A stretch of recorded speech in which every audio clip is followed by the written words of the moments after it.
are listening to I Am Refocused Radio with your host, Shamaya Reed. This show is designed to inspire you to live your purpose and regain your focus. And now, here's your host, Shamaya Reed. Hey, welcome to I Am Refocused Radio. Man, we are here once again. And man, today we have a special guest because we have someone who has a passion for building and designing custom dream homes, and she is doing amazing things. Our guest for today is Julie Laughton, and she has a website you can go to is julielaughton.com. Learn about her story, learn about her breaking records and being the number one in custom and design. For this show, I just want to welcome Ms. Julie and say how you doing. Very good. Thank you for having me, and I'm doing great. So kind of give us the backstory of how you got into custom design, build, and real estate in general. Well, I was this kid that could draw anything, right? So I had this passion for architecture and design, and I went to college for architecture and interior design and space planning, and then I got a job in New York City with the 5 top developers of Manhattan. How lucky was I? I had a boss who was buddies with all of these guys, so I worked on every 40-story high-rise built from 85 to 90 in New York City, doing their model apartments and sometimes the lobby and some of their private homes. This is Milstein, Goodstein, Lefbrock, Secondorf, all the top developers of Manhattan back in the day. So I had this wonderful experience in commercial in New York City. Then, I went to Studio 54 for my first night there, and I had this wonderful life. And then I came to California and decided I need to be in residential. And then I became a licensed contractor. So now I provide a one-stop shop to all my clients, and I'm the only female out there that does this one-stop shop who provides the architecture, the design, the custom kitchen. So it's kind of been a fun journey. I mean, fun. I would say that's an understatement. It's been a crazy journey for you because Yeah. I read some of your stuff, and it's like over 1,000 remodels and custom homes that you've been able to work on. I mean, do you even lose count? I know you have a team with you, but how you manage I have that? a team. I have a team, and if I go back to day one from New York City, but that's different. But if I started when I first moved to California with all the homes I was in Beverly Hills and all the designs I did, it's like 1,000. So, but it's funny because I do the design as the architect and the interior designer and the kitchen designer, and then I pull the permit and then I'm the contractor. So I'm 2 me's. So we always have like 7 jobs going on the drafting table and 7 jobs under construction. So I keep track of it because I'm ridiculously organized and I have this process, and since I do the work, it's not hard. I just track it, so this whole thing, but I have a lot of helpers, And you have to have a lot of responsibility with this massive portfolio that you have. So once again, listen, I'm Refocused Radio talking to our guest, Julie Laughton, and she has an amazing website. You can check out her amazing work. I was watching your videos, and I'm like, man, this is like legit. This is big time. So my next question is, being in a male-dominated industry, it's no stranger to everyone. It's the world of construction is dominated by men. So you as a woman being able to just really kick butt, legit kick butt in managing all these big clients and all these great works. What is your story being inside this male-dominated industry? Well, I grew up with a dad that had 2 girls, and my dad was a policeman and a truck driver. And ever since I was young, the boys were afraid of us. And I had 2 uncles that I grew up with that I went, helped me through high school. So respect for men and no fear of being in the man's world. But the thing about knowing how to talk to men, because it really boils down to knowing your shit.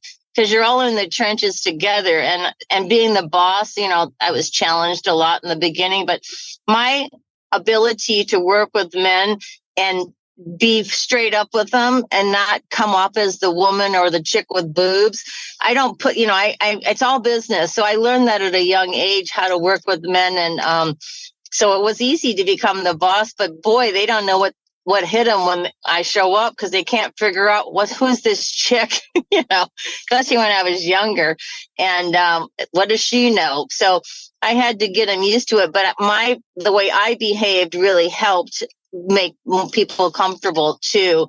But I did have a nice upbringing with a lot of men where there was no doubt about how to work with men, so it was a fun childhood. And speaking of like going back to what you're talking about, how you have a lot of people on your team. I mean, people can go on your website and they can see how, your team, they have certifications. What are some of those certifications and why does that help you stick out with your brand? Well, the thing is, all my designers are trained like me and all my office girls are trained. But what it is in the construction, we have safety meetings every 30 days and we get certified so that we're following OSHA. We have OSHA regulations we follow and turn in every week. And there's constant training and constant safety meetings. So we're one step ahead of problems by being preventative. We're preventative training for the men. The men have certifications. So there's nobody's going to get injured. Nobody's going to get hurt. And, nothing bad happens when you're preventative. We do a lot of preventative work and a lot of training. So it's good. And with your portfolio being very extensive with different types of projects, we kind of touched on you doing amazing commercial work, and you also touched on doing residential. Is there any favorite themes that you like doing, or is it whatever the client brings to your plate? Well, whatever the client brings is fun because I'm taking the dreams out of their head and making it happen. So just that alone's fun. And I'll work with any style and any design. But I have to say one of my favorite clients was Tony Baxter, the Imagineer from Disney. This guy designed the Paris Disneyland. I mean, he designed a lot of the rides, the monumental rides in Disney. So working with him and becoming his go-to girl, 5 or 6 years ago, because we do better work than Disney, was a really rewarding to show him we could do custom things and make his house look 500 years old, English Tudor. I love the craftsman stuff. I love to show off that we can do craftsman stuff. Modern's hard, but it's nothing like vintage craftsman and telling a story because his house is English Tudor. It tells a story. So that was kind of the most rewarding to work with someone of that caliber and have him just love us. And you have a whole process. So you have, like, I saw on the website, you have this 7 simple steps to building your 5-star custom home. Kind of break down that with the audience, because I'm sure there's a lot of people out there where you are that probably want a custom home. They don't know. I just had to tell a client after he bought his property that we can't build on it because he's in a landslide, and he's been looking at this property for 10 years and he never investigated. So my number one step is don't buy property, don't buy the house until you talk to an architect, talk to a soils engineer, talk to a contractor, talk to the city, the state, whoever has jurisdiction over that property. Find out what's going on with that property and what you're going to run into. What are the surprises before you even buy it? And if you already own your home, great. Then the next step is, get your dreams on paper. And I'm a big stickler about putting everything on paper. Do not start your project without picking everything, even the cabinet knobs. Don't let someone talk you in. Oh, you can pick that after we get started. Don't do that because it adds changes and change orders. And number 3 is the city submittal process, which someone does for you. And number 4 is the bidding. You got to bid everything off the plans. The plans have to be complete. So you complete the bidding before you start the construction. And number 5 is the big day, which is when you start your construction. You should be able to go to Europe and have fun. You're done as a client. Just watch it be built. There should be no change orders, no shopping, no nothing. It should be the build. And after the build is the final punch list and walk where you get to learn how to use your house, and we touch up the paint for you and make it perfect for you.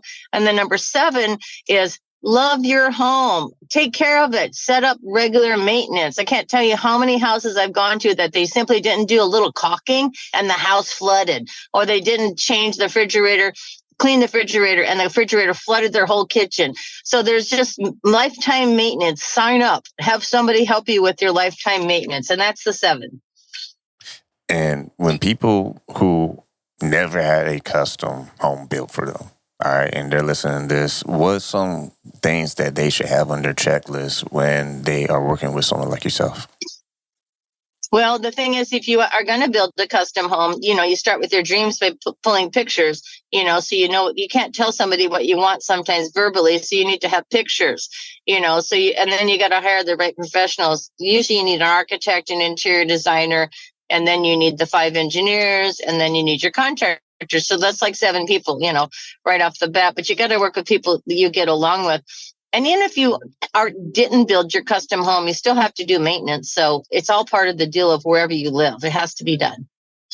And with your work, I mean, I'm sure you're always on the time clock doing all these amazing projects. But what is too far for you as far as someone where they live, where they have an interest into hiring you to, help them make their vision become reality? Well, I've worked in New York City recently, or in the last 10 years, but I didn't do the construction, but I'll do the design pretty much anywhere. And then doing the construction, I'm only licensed in the state of California. So I like to seriously stay within a 30-mile radius, because I live in Laguna Beach and Newport. I don't actually live right here, but my clients are all 30 years back for Laguna Beach and Newport Beach, and there's no place else I need to go. All the work is here. It's beautiful. So there's plenty of work. So. And when you look at everything that you've been able to build with your brand, I mean, it looks like you had like a ton of people on your team to carry this all out. And well, that's good to know, because I'd be surprised if it wasn't a big team. How do you manage? You can't do. Go ahead. No, I was going to say, how do you manage your team and still have fun? Because it looks like with all these great luxurious projects you do, that it has to be some fun moments. Well, yeah, it is fun because, well, first of all, to manage the team, to manage men, it's all business with men. They just want to go to work, go home, and, not have any friggin' drama. So we have rules, and you got to keep the rules in place. So there's a lot of rules, but then we're nice to each other, and then we joke around a little bit. But it's a hard work, but we kind of boost each other's egos and, and kid each other. But I take my guys, they're mostly Hispanic. I take them to Javier's for lunch, and that's a famous Mexican restaurant here. So we go to lunch on holidays and Father's Day. So we always treat them. They get little bonuses. So there's always incentive, and, it's like and then I help them by saying, if you're doing one trade, but you want to learn another trade, let me know. We'll train you. We'll build your career. We'll take you on whatever path you want to go for your life. Because most of my employees will stay with me for life. That's the cool part, because I treat them so well, and we give them, we help them, we educate them, we support them, we lift them up, so they want to stay. It's kind of fun. And you just hit something there when it comes to education. Someone who lives in your area, if they heard this show and they're like, or they just live in that area and they're like, man, you know what? I want to have a career in this. What is a good way that someone can intern or maybe just learn about this to where maybe one day they can work for you? Well, you can intern as an interior designer, an architect, or you can be a project manager. So I have 2 companies. The design is the architecture and engineering and interior design. And then I have the construction company, and they're kind of tied together with verbiage, but they're 2 separate companies that work side by side. So there's lots of opportunity for design or project management. But take a project management class. I think you can do them online now, but that's how I encourage young people to get in, is don't kill yourself becoming a carpenter unless you want to. But, project management and construction management, it's endless opportunity. I mean, like I said, I was looking throughout the website and it just looks amazing. The work looks really like spot on. It's high end. Very luxury. It's very luxury. And you mentioned your vision earlier, but when you look back at your business, have you surpassed your expectations, or are you still having a list that you're trying to complete of goals?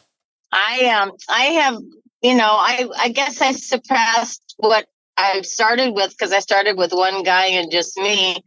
And now we have 21 guys, and I've quadrupled the money, the amount of work every 5 years. I kind of quadruple. I went from 1 million to 5 million 1 year.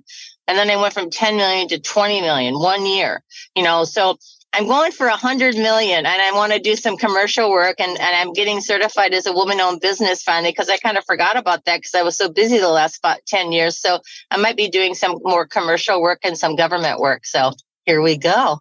I have to say, man, that's very powerful, and I think that's very inspirational for our listeners to hear. Once again, listen to Refocus Radio, talking to Julie Laughton. You go to her website, julielaughton.com. But touch on that real quick before we let you go. For those who are women entrepreneurs, what are some of the general words of wisdom you would give to a woman out there who started the business? They're legit. They have the paperwork. They're doing everything that, by the book. But maybe they felt like they hit plateau, and they just want to go to that next level. What would you say to that woman? Well, just kind of list what you're good at and start focusing on maybe a new avenue of what you're good at, and maybe take a little, sprout out another part, or maybe focus on one part and really emphasize that part better. Because as you get to a plateau, that means maybe you're not doing what you're actually good at. So maybe fine tune your focus. And then, because when you do what you love and you're doing what you love effortlessly, then all of a sudden you get more business and people see that. But it's a kind of a weird thing when you're doing what you're good at naturally and you love. So I just always say, kind of self-check, go back and check yourself, like, am I doing exactly what I was meant to be doing? And is there a barrier in my brain that maybe I should be not listening to? Because there are no barriers for us women or men. You can do whatever you want, but you got to get rid of the negative thinking and kind of set a new goal and reset your goals with the 5 year, the 1 year, the 5 year, but really focus on what am I good at and fine tune that. And then that'll lead you down the path. Once again, listen to Refocus Radio, and you can go to her website. Our guest for today, Julie Laughton, is julielaughton.com. I want to make sure I get this right. Do you have a magazine, a Dream Home magazine? And so yes, tell us a little bit about that. It's on my website. My Dream Home magazine is every quarter, and I spotlight a different home and a different client on every quarter, and I talk about what I'm doing. And, I talk about my business, and basically I show up the different projects and kind of talk about, what I did for individual clients. But my podcast, which is on Julie Laughton Living, is where I tell more of my stories, what happened and how I did it and all the fun stories. So I have both. That's great that you're doing that with the podcast, because, like you said, everyone has a story, and it's very important for us to tell our story. I just had someone recently when she was telling us about being your authentic self and the different levels of authenticity, and how that's crucial for you to expand the life that you live versus just living, because a lot of people just live, but not everyone. Oh, they're just doing like robots, and they're not. You got to check yourself and say, wait, what should I be doing? And then you realize, oh my God, I'm doing this because someone else told me to do it. I'm doing this because I think I have to do it. No, you should be doing what you want to do and what you're good at, because then all of a sudden, freedom, boom, and then you excel. It's kind of cool. I always say, guests like you make it look easy, and I know it's the opposite. So one more words of wisdom from you. It's tough. Right? Life is tough. One more words of wisdom from you for our audience, those who are struggling, right? Trying to get to that next level, and they want to, but they keep getting their own way. How have you dealt with that in your life?